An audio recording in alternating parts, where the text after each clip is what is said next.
Good morning, காலை வணக்கம். Wales academy charitable ட்ரஸ்ட்டில் உங்கள் எல்லாரையும் வரவேற்பது உங்கள் விஜய் நம்பியார், வேல்ஸ் அகாடமியோட ஃபவுண்டர். நம்ம டெய்லி காலையில் ஒரு 10 மினிட்ஸ் மெசேஜ் சொல்கிறோம், 5 to 10 மினிட்ஸ் மெசேஜ். இதை தொடர்ந்து கேளுங்கள். இது mind renewal message, mind renewal ப்ரோக்ராம்லேருந்து வருது. மைண்ட் ரெனியூவல் ப்ரோக்ராம் 20 வருஷம் ரிசர்ச் வந்தும் 25 வருஷம் எக்ஸ்பீரியன்ஸ் வந்தும் பேசிகிட்டு இருக்கிறோம்.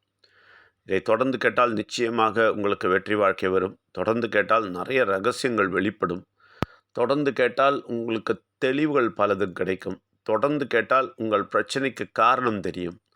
தொடர்ந்து கேட்டால் அந்த பிரச்சனையை ஓட்ட முடியும். இவ்வளோ நன்மைகள் இதில் இருக்குது. அதனால் இதை தொடர்ந்து கேட்க வேண்டும். ஆழமாக கவனமாக கேட்க வேண்டும். மிக தெளிவடைய வேண்டும். தெளிவடைஞ்சிங்கன்னா ரொம்ப நல்லது உங்கள் வாழ்க்கைக்கு. உங்கள் வாழ்க்கைக்கு மட்டும் இல்லை, உங்கள் சந்ததிக்கு சந்ததி ரொம்ப சந்தோஷமாக வாழ்வாங்க. ரைட்டுங்களா? கண்ட மந்திரம், கண்ட தந்திரம், கண்ட இடத்துல பூஜை, அது இது எல்லாத்துக்கும் ஓடுறாங்க. எக்கச்சக்கமாக செலவு பண்ணுறாங்க. ஆனால் அது சந்ததிக்கு வருமானது யோசித்து பார்க்க வேண்டிய விஷயம். ஆனால் இங்கே இந்த மனசு நீங்கள் தெளிவடையும் போது அந்த தெளிவு உங்கள் சந்ததிக்கு கொடுக்கும்போது அந்த சந்ததி தன்னுடைய சந்ததிக்கு அந்த தெளிவை கொடுக்கும். அப்பொழுது அவங்களுக்கு சந்ததியாக வாழ்க்கை தெளிவடையும். இதுதான் உண்மை. இது நன்றாக தெரிந்து கொள்ளுங்கள். நிச்சயமாக கவனமாக கேட்டு பயன்பெறுங்கள். இப்போ பாருங்கள், ஒரு விஷயம் முக்கியமாக சொல்கிறேன். ஒரு நாட்டுக்கு பெரிய படை இருந்ததுன்னு வச்சுங்களேன், பயங்கர படை இருந்தது, பயங்கர பலம் இருந்ததுன்னு வச்சுங்களேன், அது பெரிய வெற்றியே கிடையாது. தெரியுமா உங்களுக்கு? அவன் என்ன தான் படை வச்சுருந்தாலும், என்ன தான் பலமான படைகளை வைத்திருந்தாலும், அவனுக்கு பலமான சக்தி எது தெரியுமா? பலமான சக்தி எதுன்னா, வருவதற்கு முன்னமே தெரிந்து கொள்ளுகிற இன்டெலிஜென்ஸ். அவன் நாட்டில் இன்டெலிஜென்ஸ் இருந்ததுன்னு வச்சுங்களேன், அவன் பயங்கரமான வெற்றியாளன். ஏன்னா யுத்தமே செய்யாமல் ஜெயிக்கலாம். நல்லா புரிஞ்சுங்க. ரொம்ப ரொம்ப முக்கியம். அப்போ இன்டெலிஜென்ஸ் ஒர்க் பண்ணுறாங்கல்ல, இன்டெலிஜென்ஸு ஸ்பைஸ் எல்லாம் விட்டுட்டு எல்லாம் தெரிஞ்சுக்கிட்டு ஒரு எதிரியும் எங்கே கிளம்புறான், அவன் என்ன செய்ய தொடங்குறான் அப்படின்றத கற்றுக்கிட்டு, ரைட்டுங்களா, முன்னாடி போனாங்கன்னா அதுதான் பெரிய வெற்றி. இப்போ நீங்கள் பார்த்தீங்க, ரஷ்யா செலன்ஸ்கி அடித்தான், ரைட்டுங்களா. 40 ஃப்ளைட்ஸை ஒடிச்சிட்டாங்கன்னு கேள்விப்பட்டோம் இல்லையா? அது எப்படி நடந்தது? இவங்களோட இன்டெலிஜென்ஸ் ஃபெயிலியர். ரஷ்யாவோட இன்டெலிஜென்ஸ் ஃபெயிலியர். ரஷ்யாவுக்கு பெரிய ஆர்மி இருக்குது. ஆனால் இன்டெலிஜென்ஸ் ஃபெயிலியரில் என்னாச்சு? அவங்க உள்ளே அவ்வளோ தூரம் பண்ணாங்க. அப்போது ஒரு நாட்டுக்கு பாதுகாப்பு முக்கியம் எதுன்னா இன்டெலிஜென்ஸ் தான். அந்த இன்டெலிஜென்ஸ் பர்ஃபெக்டாக ஒர்க் பண்ணிச்சுன்னா முன்னாடியே காஷன் பண்ணிவிடுவாங்க. அந்த பிரச்சனையும் நடக்காமல் நின்றுடும். ஏன்டா இதெல்லாம் சொல்கிறாரு இவர் காலையிலன்னு நினைக்கிறீங்களா? உங்கள் வாழ்க்கை அப்படித்தான், உங்கள் வீடும் அப்படித்தான், உங்களுடைய செயல்பாடுகள் எல்லாமே அப்படித்தான் என்பதை தெரியாமல் இருக்கிறீர்கள். அன்சீன், இதெல்லாம் அன்சீன் பவர்ஸ். உங்களுக்கு தெரியாத, கண்ணு கெட்டாத சக்திகள் உங்களுக்கு எதிராக செயல்பட்டுருக்கு. அது உங்களுக்கு தெரியவே தெரியாது. மனிதர்களை விட்டுருங்க. சூனியம் வைக்கிறது, மந்திரம் வைக்கிறது, அதெல்லாம் நான் பேசல. உண்மையாகவே கெட்ட சக்தி என்ற சக்தி நிச்சயமாக மனிதர்களை தாக்கி கொண்டிருக்கிறது. அந்த கெட்ட சக்திக்கு இந்த நல்ல சக்தியோட விஷயங்கள் தெரியணும் அப்படின்றதே விருப்பம் கிடையாது. ஏன் தெரியுமா? அப்போ தான் கெட்ட சக்தி உங்கள் வீட்டில் தாண்டவமாட முடியும்.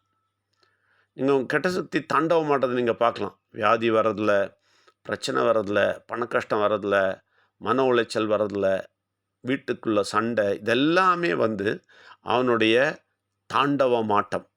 புரியுதுங்களா? அப்போது தாண்டவம் ஆடினது எப்படி அப்படின்னு சொன்னால், உங்களுக்கு இன்டெலிஜென்ஸ் ஒர்க் பண்ணல. அதாவது வெளியில் இன்டெலிஜென்ஸ் ஒர்க் பண்ணி உங்களுக்கு ப்ரிகாஷன் கிடைக்கல, உங்களுக்கு காஷியஸாக நீங்கள் இல்லை.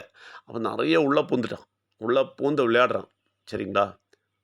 ஆனால் முதல்ல கடவுள் பவர் எடுத்து அவனை திருத்தணும். வீட்டிலேருந்து திருத்தணும். வீட்டுக்குள்ளே டான்ஸ் ஆடிட்டு இருக்கிறான். வீட்டிலேருந்து அவனை எடுத்து வெளியில் கழுத்தை பிடிச்சி வெளியில் தள்ளுறதுக்கு ஆள் வேணும். அது எப்படி தள்ள முடியும் அப்படின்னு சொன்னால், அதுக்கு தான் கடவுளானவர் தெரியணும், பிள்ளையானவர் தெரியணும், உயிரானவர் தெரியணும். நம்ம ஆராய்ச்சி பிரகாரமாக சொல்கிறோம். உண்மையாகவே ஆராய்ந்து செயல்படுத்திட்டு தான் பேசிகிட்ருக்குறோம். நம்ம சும்மா ஏதோ இங்கே என்ன சொல்கிறது வேதாந்தம் பேசலை, செயல்படுத்தி அதை பார்த்து அனுபவித்துட்டு தான் சொல்கிறோம். புரியுதுங்களா? ஃபஸ்ட்டு இந்த கடவுளானவர், பிள்ளையானவர், உயிரானவர் விஷயங்கள் தெளிவடையும் போது, கடவுளை பற்றிய தெளிவான விவரங்கள் உங்களுக்கு கிடைக்கும்போது, தெளிவான விவரங்கள் கிடைக்கும்போது என்ன ஆகும்னா, உங்கள் வீட்டுக்குள்ளே இருக்கிற எல்லா கெட்ட சக்தியும் சின்னதாக இருந்தாலும் சரி, பெருசாக இருந்தாலும் சரி காணாமல் போயிடும். உண்மையாகவே உங்களை ஃபினான்ஸில் உங்களை ப்ராப்ளம் படுத்தி உங்களை உங்களை உயிரெடுத்து உங்களை அங்கே இங்கே கொண்டு போய் வேலை செய்ய வச்சு எக்கச்சக்கமான பாடுகள் கொடுப்பான் இல்லையா? அலையிறீங்க, ஓடுறீங்க, 8 மணி நேரம், 10 மணி நேரம், 12 மணி நேரம், 1 மாதம், 2 மாதம் கூட இல்லை, சில பேர் 2 வருஷம் கூட வீட்டில் இருந்து இல்லாமல் இருக்காங்க. துபாயில் அங்கே இங்கே போயிட்டு பாடுபட்டு பணத்தை பெருக்கி அனுப்பிட்டா அதையும் தின்னுட்டு முழுங்கிட்டு பிரச்சனை கொடுத்துட்ருப்பான்.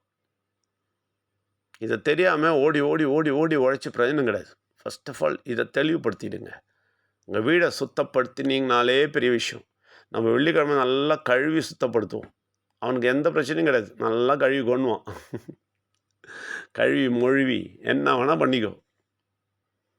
ஆனால் அவன் இன்டைரக்டாக அவன் ஒளிஞ்சு உங்கள் வீட்டில் உட்காந்துருக்கிறான். அவனை திருத்துறதுக்கு ஒரே வழி தான் இருக்குது.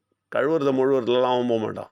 அவனை திருத்துறதுக்கு ஒரே வழி கடவுளானவரை, கடவுளை நல்லா புரிஞ்சுக்கிட்டு, பிள்ளையானவரை சரியாக புரிஞ்சுக்கிட்டு, விநாயகர், முருகர் இந்த விஷயங்கள்லாம் தெளிவாக தெரிஞ்சுக்கிட்டு, ஞானத்தோட உயிரானவரை உள்ளே எடுத்துக்கிட்டு, அந்த பரமாத்மா உள்ளே எடுத்துக்கிட்டு, நீங்கள் அவருடைய வார்த்தையை கேட்டுக்கிட்டு, உள்ளேருந்து சத்தம் கேட்கும். அந்த சத்தத்தை கேட்டுக்கிட்டு தெளிவடைஞ்சு எழும்பும்போது உங்கள் வீடு சுத்தப்படும்.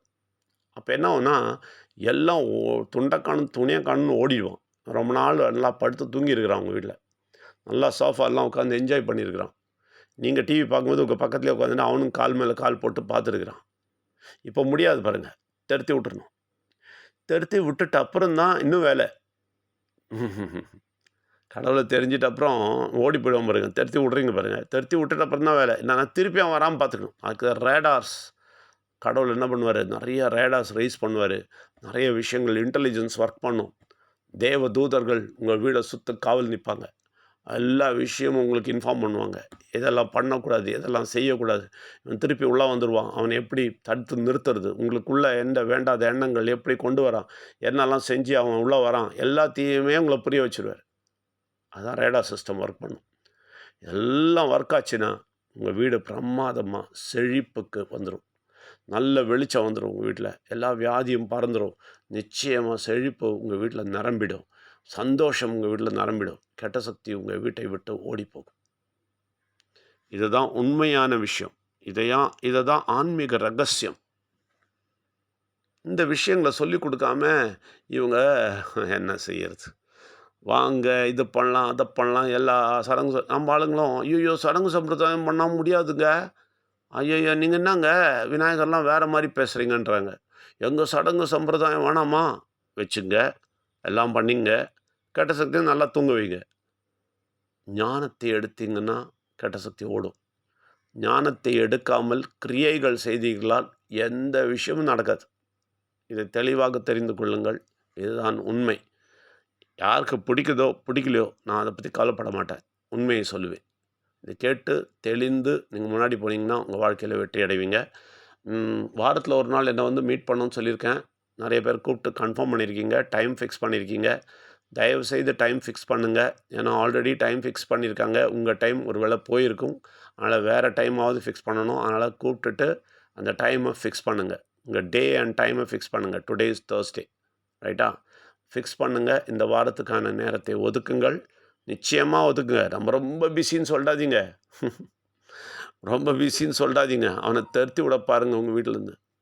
அதுக்காக நேரத்தை ஒதுக்குங்கள். 1 மணி நேரம் பேசுங்க. நிச்சயமாக அது 10 நிமிஷம் கேளுங்க. தூரம் இருக்கிறவர்கள், ஒளிந்து கேட்பவர்கள் கேட்டுக்கொண்டே இருங்கள். பிரச்சனையே கிடையாது. ஆனால் நேரடியாக வந்து கண்ணுக்கு கண்ணு பேசுனீங்கன்னா உங்களுக்கு நல்லது. அது உங்கள் இஷ்டம், ரைட்டுங்களா? அது மாதத்தில் ஒரு தடவையாவது வாங்க.